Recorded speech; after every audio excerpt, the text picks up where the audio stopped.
See, man, I was going through the program yesterday, and I got the like next week of the program up for next week. Kind of with some of my initial thoughts on like how to continue this style of training with the equipment limitations that you'll have, like obviously not having access to the gym and just really having you just will bench like the dumbbells, kettlebells, stuff like that.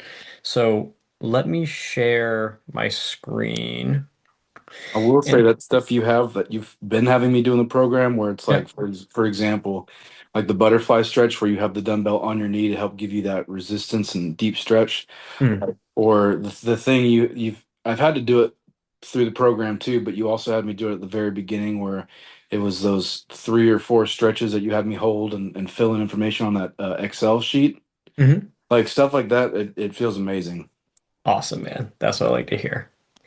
All right. So, again, this is just kind of like my preliminary thoughts on how to work the program, kind of get the same results and kind of same outcomes, but with the equipment that you have. So I'll walk through kind of like each day and then just kind of explain my rationale. And if we feel like there's anything that we need to like tweak or any adjustments that we need to make, then we can definitely do so. Sound good? Yeah, sounds good, man. Thank you. Cool.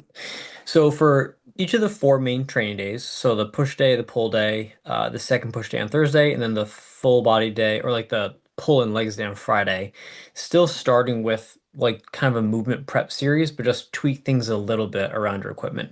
Yeah. So for the Jefferson curls on Monday and Thursday, switch to just doing them with dumbbells or kettlebells, slower tempo.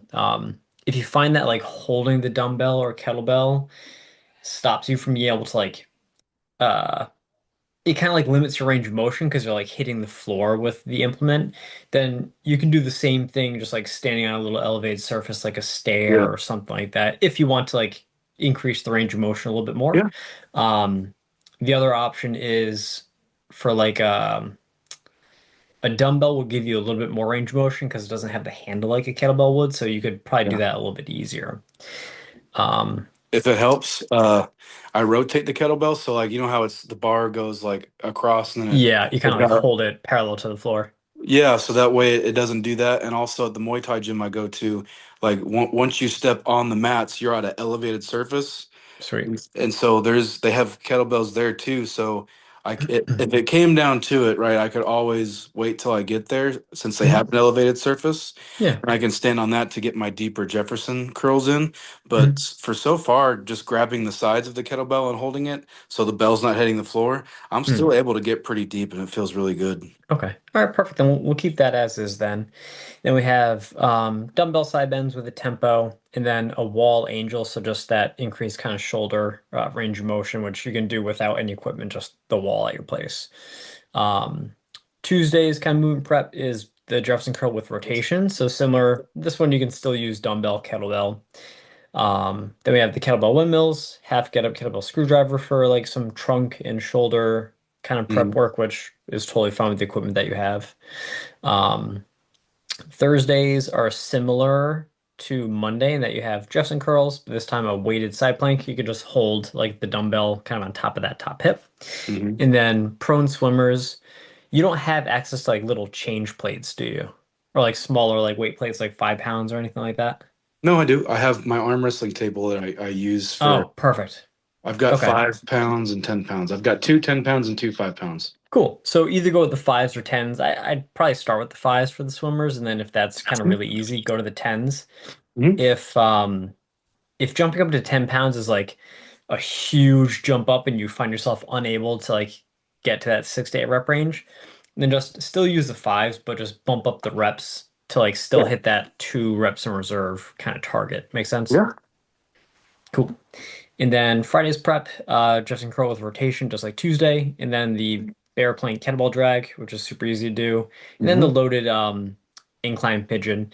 If the bench setup is kind of iffy, then you can just do a regular like loaded pigeon on the ground and just hold the weight right at your chest and do it that way. The Okay. bench is just nice because it kind of reduces the mobility demands, but Hmm. doing it on the floor is like a good progression, so we can just go right to that anyways. Okay. Um, and then as far as some like the bigger kind of training things, I just switched up the order of some of the exercises. That way we can still have you train each movement pretty hard, even if you're limited with the load of the dumbbells or kettlebells. So, for example, on Monday, we're doing dumbbell flies before presses. That way you can kind of like fatigue the pecs out a little bit, and then that way you can still do the dumbbell floor presses and be challenged with the weight of the kettlebells that you Yeah. have. And Okay. then just switch out some of the other movements to make them dumbbell friendly. So like single arm overhead tricep extensions with the dumbbell. Hmm. Um, Change up some of the movements to um, this like take it to an take an 8 to 10 RM load and then just get like a certain number of reps, like taking breaks Hmm. as needed, keeping 1 or 2 shy reps from failure. Yeah. Um, on Tuesday, similar, doing like dumbbell pullovers for your main lat movement. Single arm dumbbell row, you can just brace up against the bench that you have or like a chair or table bed. Hmm. Um, Seated rear delt raise instead of the other rear delt movements. Shoulder six ways, which you can do with dumbbells again. Hmm. And bent over Y raises to kind of cap out the shoulder training. Um, and we just switched the reverse grip cable curl with reverse grip dumbbell curls. Just very easy swap there. Yeah. On Thursday for the push day, the second push day, start with dumbbell flies again to again kind of like pre-fatigue the pecs a little bit. And Hmm. then instead of dumbbell pressing variation, I'm just having you do push-up, like a set of push-ups to 0 to 1 reps in reserve. The goal Okay. with this kind of pairing is train the pecs a little bit harder with load through the flies.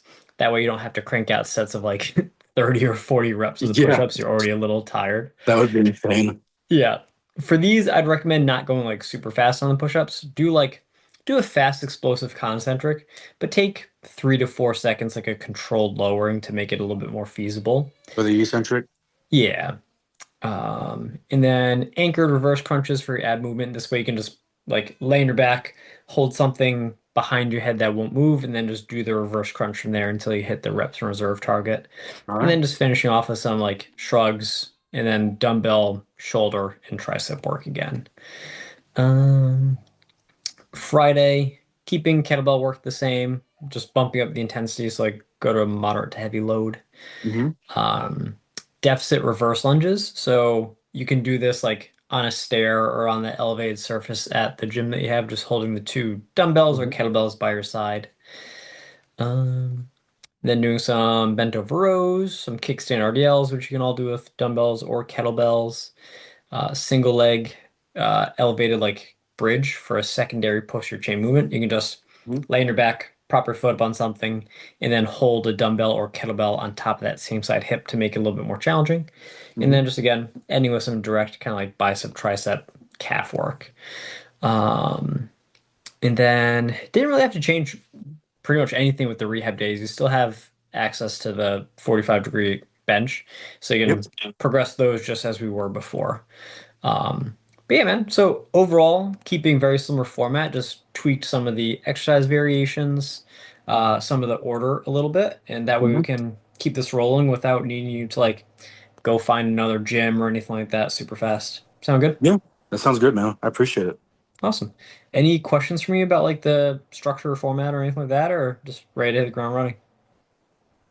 No, I think we're good. Like I was listening, I was like, I mean, these are going to be really good alternatives, and I'm gonna have to make it work for now. Um, and that's fine with me. I think that would be good for where I'm at right now until I'm able to get to a gym. But I think we're good to go. I'm excited to try again. You know what I All mean? right. Perfect, man. So we'll get this going for this coming Monday. Keep me posted with how it goes, and if like as you're going through any of the days you're finding that like something isn't working well or we need to like find a workaround or anything like that, just shoot me a text and I can Yeah. definitely kind of troubleshoot with you.